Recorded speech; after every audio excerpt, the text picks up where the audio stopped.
예, 강한 믿음의 사람이 되십시오라는 제목으로 하나님 말씀 증거하도록 하겠습니다. 실제적인 본문의 메시지는 우리 15장 13절까지 마무리되고요. 나머지는 마무리 인사와 또 소회를 이렇게 표현하는 것으로 채워져 있습니다. 오늘 마지막 메시지인데 13절까지 내용이 뭐냐면 누가 믿음의 사람인가 하는 거예요. 그러니까 여기 제일 많이 나오는 게 믿음이 강한 사람 또는 믿음이 약한 사람 이렇게 나옵니다. 우리 항상 기준이 중요한 거잖아요. 그러니까 믿음으로 구원받는다는 것도 기준이지만 그럼 믿음이 강하고 약한 거의 기준이 뭐냐? 얼핏 생각하면은 뭐 열심히 있는 사람이 믿음이 강한 거다라고 착각할 수 있죠. 그건 아니잖아요. 또 충성하는 사람, 뭐 열심히 충성하는 사람, 뭐 그것도 아닌 것 같고 기도 많이 하는 사람, 우리 뭐 그런 걸로 믿음을 따지자. 저분은 참 믿음 좋은 분이야, 믿음이 뭐 약한 분이야, 뭐 말을 할 수도 있고 뭐 느끼기도 하고, 근데 그런 거 아니라는 것입니다. 오늘 요약하면 성경에서 말하는 믿음이 강한 사람의 기준이 뭐냐 하면은 인간관계가 성숙한 사람이라는 거예요. 그러니까 믿음이 강하면 관계가 좋다라는 거예요. 모든 인간관계를 성숙하게 이끌어가는 사람, 그게 믿음이 좋은 사람이다 이렇게 얘기하고 있다라는 것입니다. 그러니까 믿음이 좋은 사람은 가까이 있는 형제 자매들과 관계가 좋습니다. 대신에 믿음이 약한 사람은 가까이 있는 형제 자매들하고 믿음 그 관계가 안 좋아진다는 거예요. 제가 믿음이 뭐라 그랬어요? 믿음이 스위치라 그러지 않았습니까? 그러니까 하나님의 풍성한 것들을 믿음의 스위치를 눌러서 내 것으로 만드는 거죠. 이렇게 동기화시켜서. 그러니까 믿음하고 동의어가 영접함 또는 수용함. 그러니까 아멘이죠. 아멘. 창세기 15장 6절에는 아멘 그러죠. 아멘. 그게 믿으니에요. 믿으니. 아브라함이 여호와를 믿으니 아멘하니. 그러니까 다 뭐예요? 수용성이죠. 그러니까 믿음이 약하거나 믿음이 없는 사람의 특징은 뭐냐 하면은 영접을 잘 못하는 거예요. 그리고 뭐 아주 믿음이 없는 사람은 거절하는 거죠. 이게 하나님과의 관계가 사실은 우리 인간관계가 똑같이 된다니까요. 그래서 여러분들 믿음 좋은 사람과 결혼하십시오. 믿음 좋은 사람과 결혼하면 결혼 생활도 행복해질 가능성이 크죠. 뭐 그럴 수밖에 없잖아요. 상대를 영접하니까. 근데 하나님을 영접 못하는 사람이 다른 사람을 영접하겠어요? 그러니까 그 영접은 자기 인격이죠. 받아들이고 수용하고 하는 것들이 중요하다는 것입니다.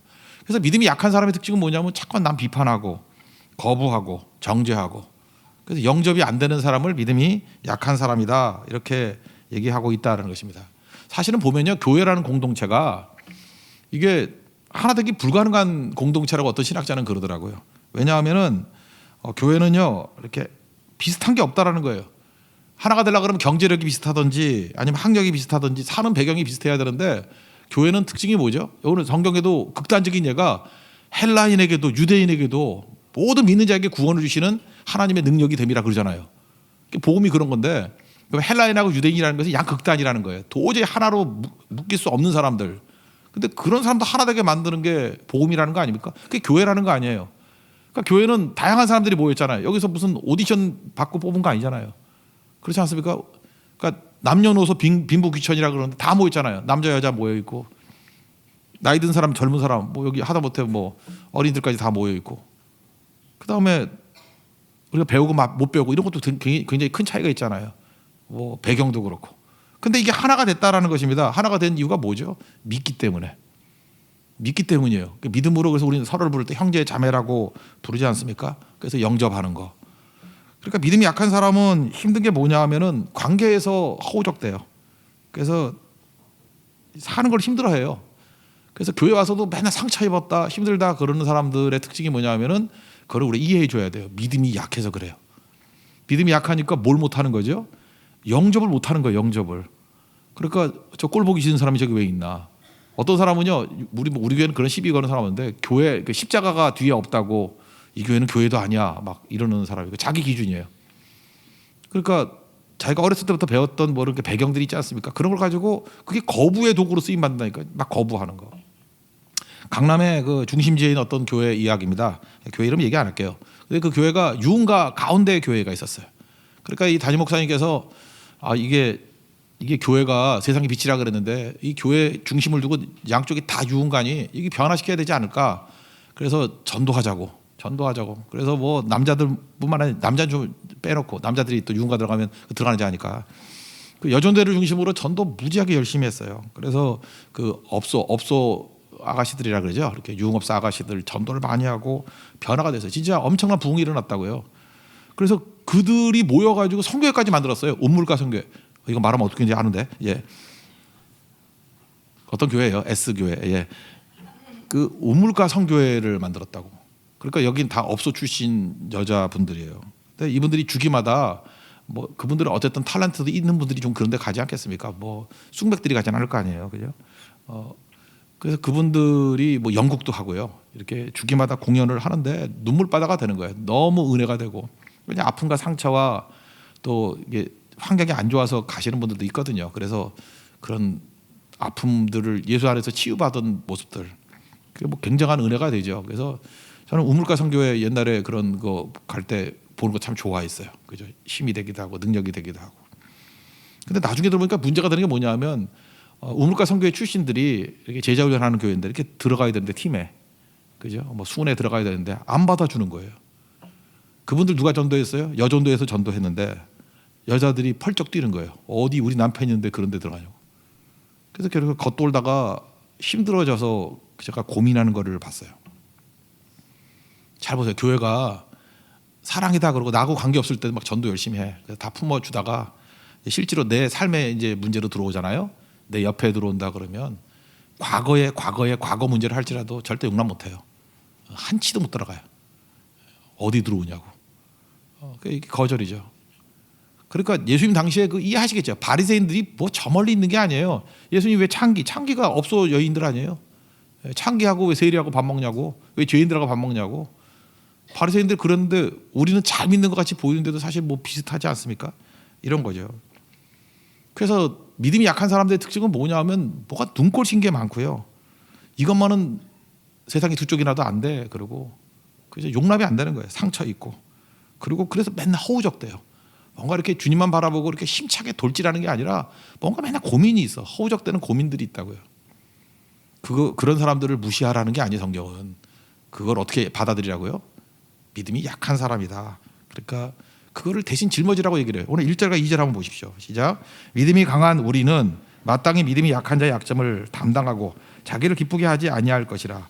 우리 각 사람이 이웃을 기쁘게 하되 선을 이루고 덕을 세우도록 할지니라. 사도 바울은 자기가 믿음이 강한 사람의 얘기잖아요. 믿음이 강한 우리는, 나는 믿음이 강하다라는 거예요. 그 약한 사람들을 또 비판하고 정죄하면 그 믿음 강한 사람이 똑같은 거죠. 그런 사람들조차도 이렇게 품어주는 거, 수용하는 게 믿음이 강한 사람들이 해야 된다는 거예요. 그러니까 교회가 언제 부흥하는지 아십니까? 교인들이 믿음이 강해지면 부흥해요. 그 믿음이 강해진다는 게 믿습니다 하고 뭐 소리 이상한 발음하고 뭐 그 예배 드릴 때 눈 뒤집어지고 그게 믿음이 강한 게 아니에요. 그건 눈 뒤집어지는 거지. 믿음이 강한 건 뭐냐 하면은 수용이 돼요. 그래서 어떻게 저런 사람까지 저 교회는 품어주지? 그게 믿음이 강한 거예요. 그래서 우리는 다 믿음이 강해져야 돼요. 우리 가정에서는 믿음이 강하잖아요. 자녀들 웬만하면 다 품어주잖아. 그게 믿음이에요. 그죠? 부모는 믿음이 강해요. 자녀들은 부모 안 품는 애들도 있더라고. 품어주는 거예요. 수용하는 거예요. 영접하는 거예요. 그래서 이거 하나님께 배운 거죠. 영접하는 거. 그래서 강한 것들이 필요하다는 것입니다. 그래서 우리는 예수님으로 동기화된 사람들 아니에요. 그러니까 우리는 강한 자가 돼서 그 믿음의 그 통로가 넓어지는 사람들은 계속해서 품을 수 있다고요. 그래서 믿음이 강한 자가 되라는 게 마지막 권면입니다. 조나단 에드워드라고 아시죠? 미국의 1차 대각성 운동의 주역. 그래서 미국 사람들은 조나단 에드워드를 너무너무 좋아해요. 좋아하는데 이분이 이제 1차 학사 운동의 대표적인 분이었죠. 그 프린스턴 뭐 신학교에 학장도 하셨고. 근데 이 사모님과 사모님이 사라인데, 세라, 아브람과 사라 할 때 사라인데 11명의 자녀를 뒀어요. 근데 그 중에 어떤 딸이 하나 있었는데 저는 누군지 알아요. 메리라고. 성격이 좀 안 좋은 애예요. 그래서 성격이 나쁜 애를 낳고 싶으면 낳나요? 여러분 부모들 애 낳는데 뭐 나쁜 애를 뭐 기도하고 낳나? 낳았더니 성격이 이상한 걸 어떻게 해?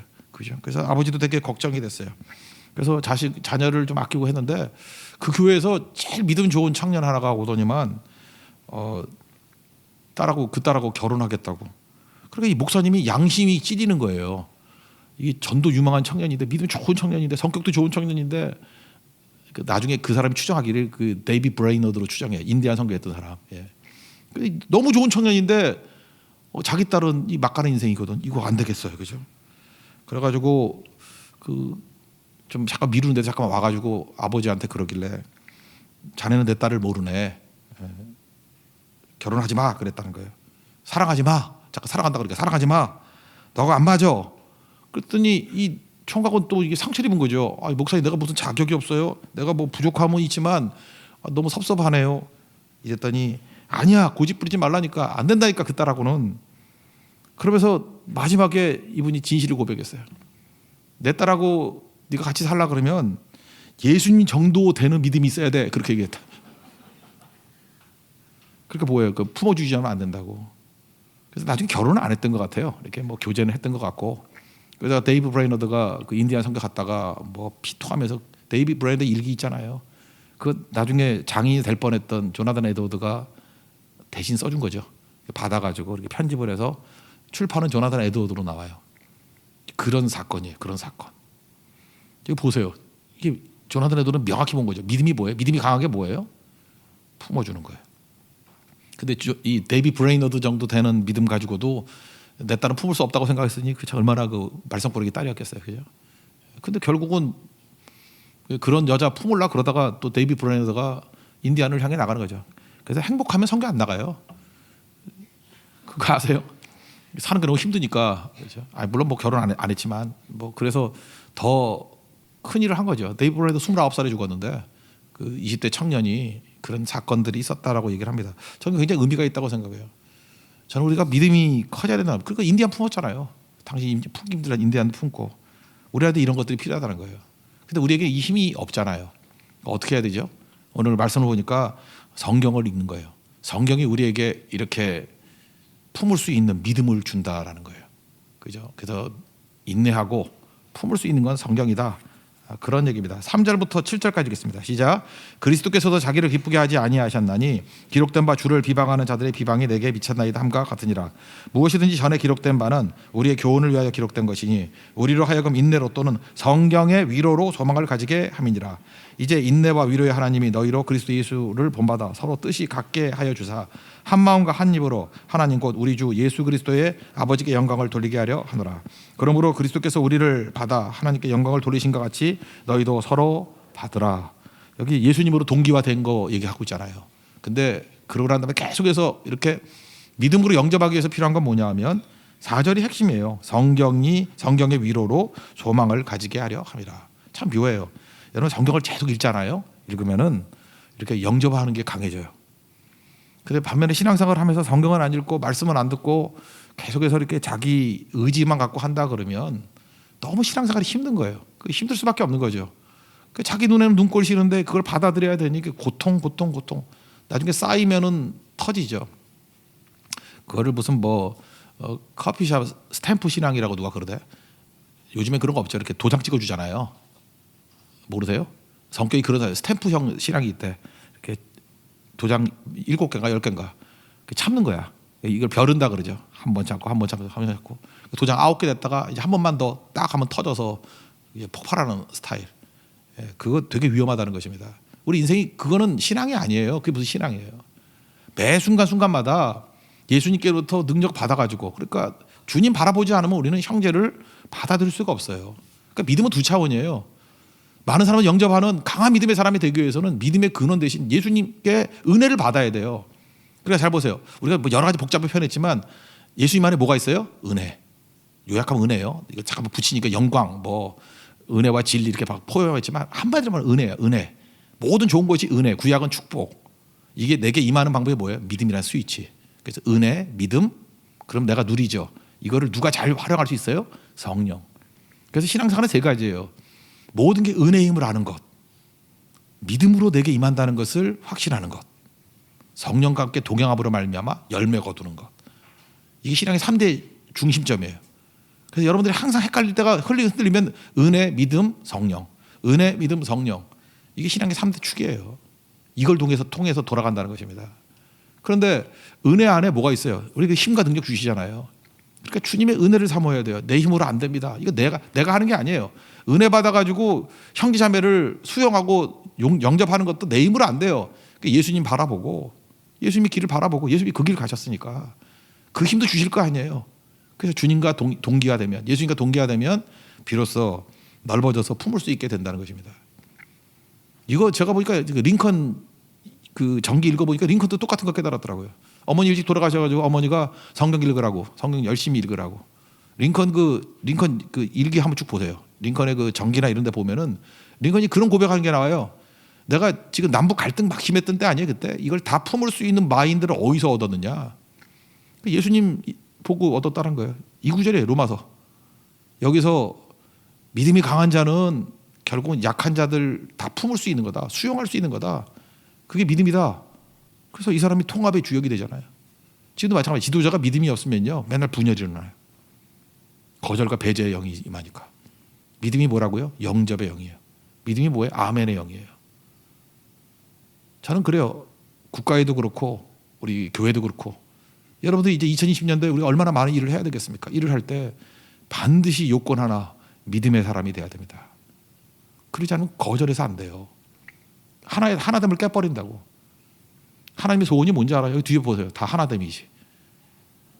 예수님 마지막 기도가 대제사장의 기도거든요. 요한복음 17장. 거기 핵심이 뭐예요? 아버지가 하나인 것이 너희들도 하나 되길 원한다고. 하나 되는 거 우리가 불가능하잖아요. 교회가. 어떻게 되죠? 믿음에 의해서만 하나 될 수 있어요. 믿음이 뭐예요? 수용하는 마인드. 영접하는 영. 이게 마지막 피날레입니다. 피날레 마지막 메시지예요. 하나됨을 이룰 수 있는 거룩한 종들은 축복이 임하기를 기원합니다. 그다음 뒤에 부분은 뭐 마무리 짓는 얘기인데 내가 빚진 자라는 거예요. 특별히 27절 보니까 뭐 그들에게 빚진 자라. 빚진 자라. 원래 로마 성도들에게 쓴 이유가 뭐냐면 로마 성도들은 선함도 가득하고 지식도 가득하고 서로 권함도 가득하고 좋은 성도라는 거예요. 근데 내가 너희들에게 편지 왜 썼냐면 내게 주신 은혜가 너무 커서 너희들에게 전달해 주려고. 예수님이 은혜가 내게 동기화됐거든. 내 은혜를 너희에게도 이렇게 전달해 주려고.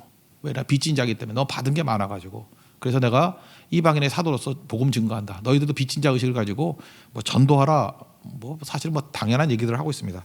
14절부터 16절까지 한번 읽어만 봅시다. 시작. 내 형제들아 너희가 스스로 선함이 가득하고 모든 지식이 차서 능히 서로 권하는 자임을 나도 확신하노라. 그러나 내가 너희로 다시 생각나게 하려고 하나님께서 내게 주신 은혜로 말미암아 더욱 담대히 대략 너에게 썼노니 이 은혜는 곧 나로 이방인을 위하여 그리스도 예수의 일꾼이 되어 하나님의 복음의 제사장 직분을 하게 하사 이방인을 제물로 드리는 것이 성령 안에서 거룩하게 되어 받으실 만한 거 받으시게 하려 하심이라.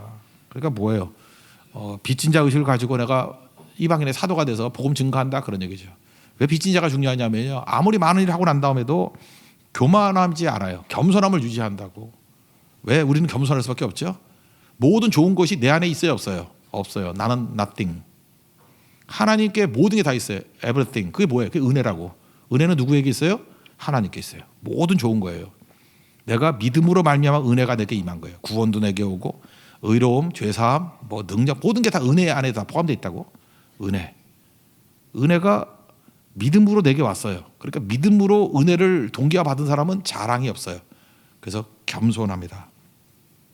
저는 이렇게 은혜로 동기화된다라고 할 때 이런 대표적인 사람을 본다 그러면 이제 그 MC하는 강호동 같은 케이스.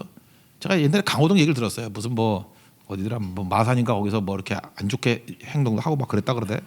근데 이 사람이 좋은 MC로 섰잖아요. MC 서가지고 어떤 기자하고 제가 인터뷰했던 걸 기억나요.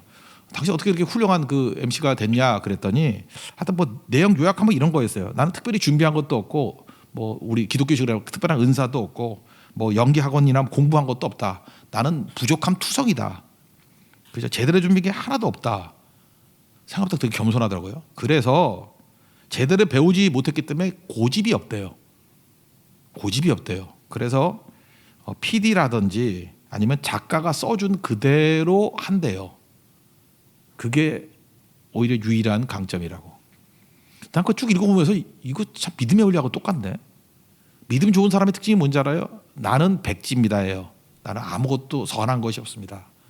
모든 좋은 것이 하나님의 은혜 안에 다 있습니다. 나는 믿음으로 영접할 뿐입니다.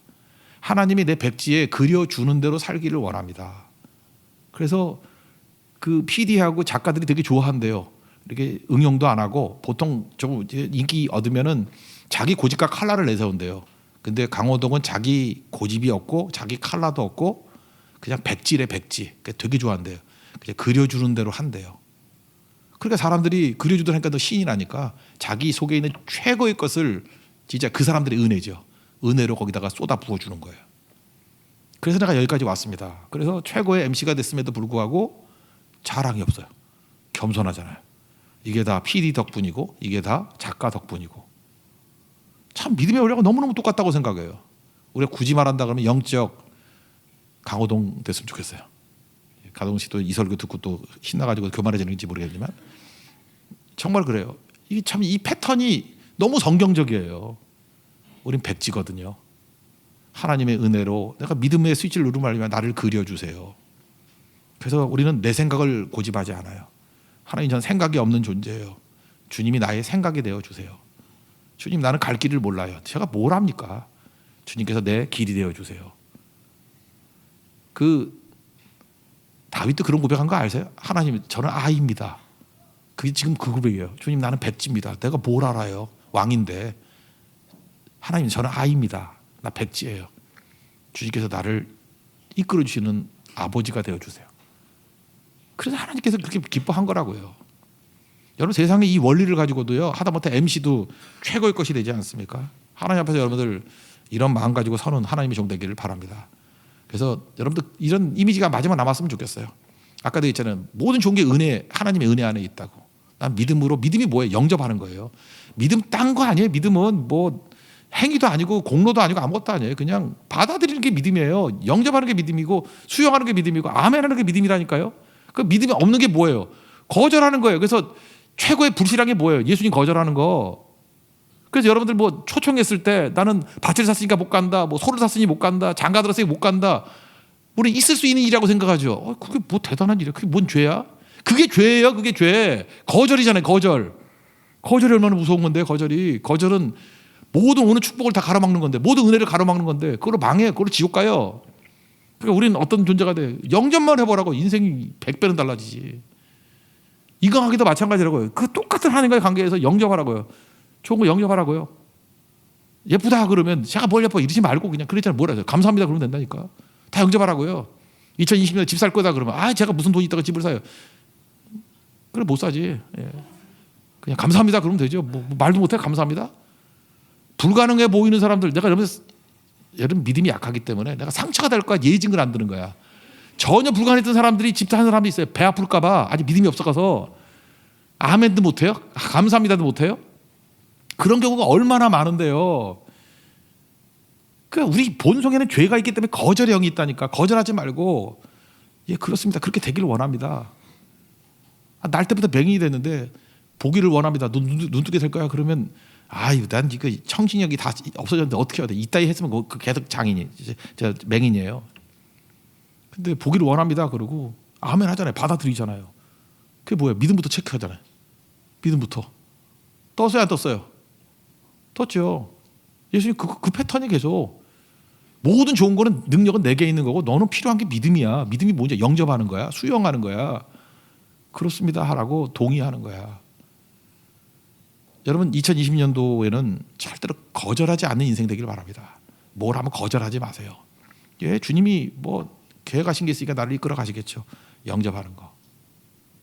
그리고 이제 마지막 부분인데 22절 33절 이 얘기는 뭐냐면 한마디로 얘기해서 나는 내가 없잖아요. 그러니까 욕심으로 살지 않고 필요로 산다.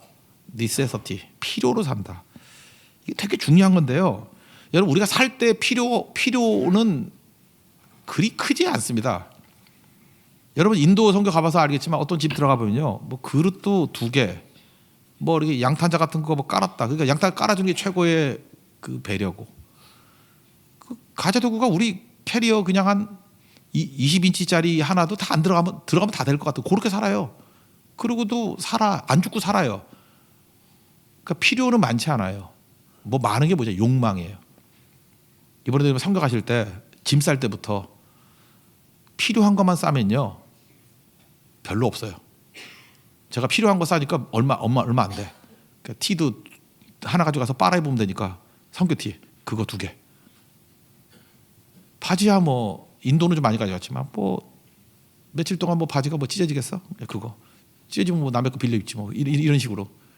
그러니까 짐이 너무너무 작아져요. 그죠? 필요에 의한 건 커지지 않아요. 근데 욕망에 의하면 내가 아침과 점심과 저녁에 어떤 분위기로 보일까? 이러면 옷이 세 벌이 필요한 거죠. 여자분들, 그죠? 근데 예쁘게 보여야지. 그다음에 또 머리까지 하려고 그러면 또 화장품부터 시작해서 많아지는 거 아닙니까? 그래서 사도 바울이 지금 얘기하는 게 이거예요. 나는 꼭 필요한 거를 중심으로 살아가는 인생을 살았다라는 거예요. 참 배울 게 많다고 생각을 합니다. 또 하나는요, 이런 거예요. 내가 원함으로 살고 욕망으로 살면 이게 미끼라는 거예요.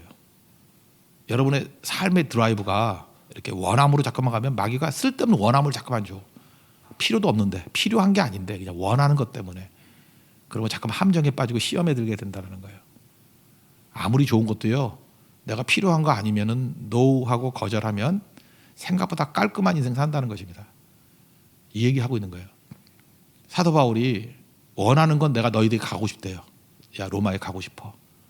근데 필요를 위해 살잖아요. 근데 예루살렘 교회가 어렵다 그래서 내가 헌금 갖다 줘야 돼. 또 누가 힘들다 그래서 거기 들려야 돼. 그래서 원함을 얘기하면서 자기 발걸음은 필요를 향해서 나가는 것들을 보게 돼요. 그게 굉장히 중요한 거죠. 소박해요. 하나님께 내 길을 이끌어 주실 것이다. 그러니까 사도 바울에게는 세월을 낭비하는 게 없죠. 왜냐하면 우리가 욕망으로 살면요, 근심이 생겨요. 근데 하나님이 내게 주시는 거는 꼭 필요한 건 다 주시거든요. 필요한 거를 채워주셔요. 우리 필요를 채워주신다 그랬잖아요. 욕망을 채워준다는 말은 없어요. 필요를 채워주신다. 그리고 감사해버리면요, 근심을 겸하여 주지 않아요. 잠언 10장 22절. 근심을 겸하여 주지 않는 거예요. 그래서 아무쪼록 우리가 오늘 한 해 마지막 날이니까 욕망 좀 죽입시다.